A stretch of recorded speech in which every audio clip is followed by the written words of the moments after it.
Inflation leads to debt. Inflation encourages debt. And for a long time, I knew that this was the case, that inflation, an artificial increase in the supply of money without an increase in the goods and services in an economy. I knew the problem, self-evidently, that it depletes the value of the dollar. But I had trouble figuring out how inflation encouraged and stimulated and facilitated debt. I knew there was a positive correlation between them, but I wasn't sure exactly how that worked. But reading What Has Government Done to Our Money by Murray Rothbard, I came across this sentence that finally explained the mechanism simply of how debt works, how debt is encouraged by inflation. It says inflation also penalizes thrift and encourages debt. For any sum of money loaned will be repaid in dollars of lower purchasing power than when originally received. That's it. Explains it in the sentence exactly why, in a simple way, that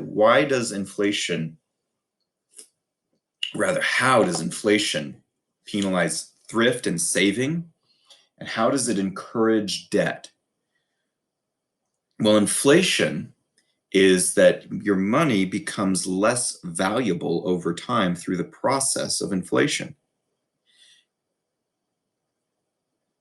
And prices rise and other things as a result.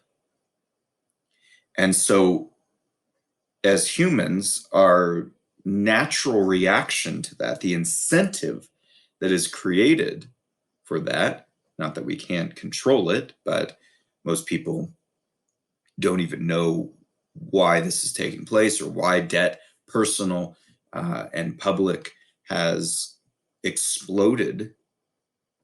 It's because of this process of inflation, that it penalizes thrift and it encourages debt. How? Well, it's the simple fact that the money paid back later will be worth less. Therefore, it makes more sense to get a loan, take out debt to spend now rather than later. It's a deal, it's an incentive, because any sum of money loaned will be repaid in dollars of lower purchasing power than when originally received. So the loan that somebody makes with a bank or another loan-making institution is actually a good idea to get the product or services or the money up front and pay it back later, because the money that you use to pay back the stated amount later will be less valuable dollar for dollar. And so inflation creates this. Inflation, as it takes effect, it makes more sense for people to borrow in the present with money that is more valuable in order to pay back the loan with money that is less valuable in the future. And therefore, not only do we have the effects of inflation where the value of money is being depleted, but it also encourages people to take on the bondage of debt.